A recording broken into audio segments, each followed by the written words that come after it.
Hi, I am Joe, an artificially generated newscaster. And today, I would like to present to you something a bit different. The 2023 year from the birth of Christianity's messianic figure has come to an end, and it's time to draw conclusions. So I would like to briefly run through the biggest, most active, and most annoying cybergangs that operated this year.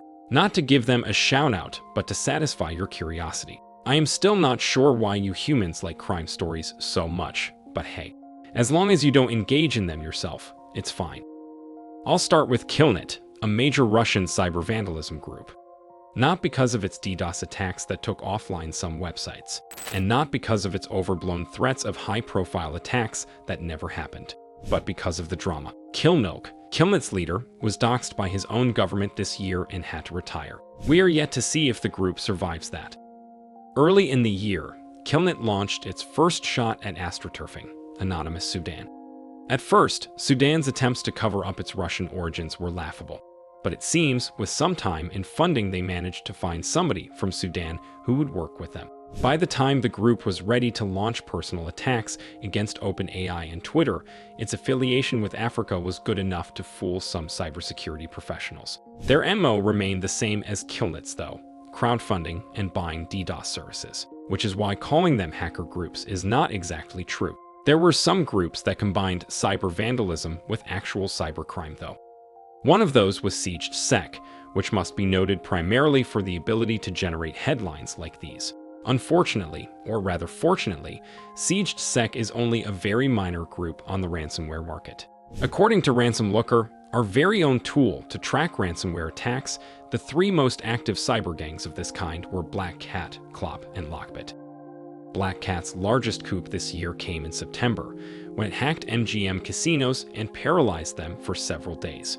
Other highlights of the year included hacking Amazon and sometimes reporting their own victims to the authorities.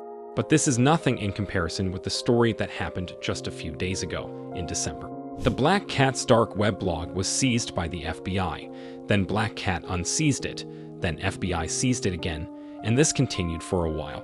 Nevertheless, activity-wise the group seems to be dwindling, so there is a real chance it will not survive for long. That's just the circle of life. Old cybergangs go away, new ones emerge, and when it comes to rising stars, we have to mention Clop. The group is by no means fresh. It has been causing misery and huge losses with its ransomware attacks at least since 2019. But in 2023, it became the first one to exploit a massive security vulnerability in MoveIt, a popular file transfer service that became known as the MoveIt hack and resulted in over 2,500 companies being exposed and the personal information of nearly 90 million individuals being leaked. This propelled Clop to the dubious pedestal of the second most successful cybergang this year and probably turned its core members into millionaires, all at the cost of tens of millions of people being exposed. But with all of their luck, Clop still could not reach the size and prosperity of LockBit, the largest cybergang of this year, and most likely ever.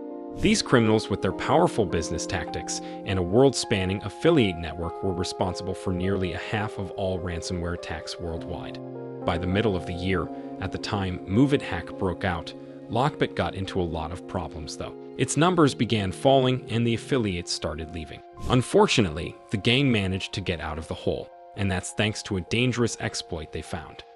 Dubbed Citrix Bleed, it allowed them to use popular network management software as a springboard and break into some massive companies. Their two largest victims were Boeing and ICBC. While the aircraft manufacturer refused to pay ransom and got its information leaked, the Chinese bank bulged and most likely transferred insane amounts of money to the criminals. Citrix Bleed was also responsible for the largest single data leak of the year, which exposed over 35 million clients of Comcast's Xfinity. This probably wasn't LockBit though, but we can't say for sure yet. By the way, a lot of cybergangs I discussed today were covered in separate videos on this channel. I have a deep dive into Killnet drama, while humans who also make videos here covered LockBit and some others. Check out those videos if you are curious, and see you in the next one.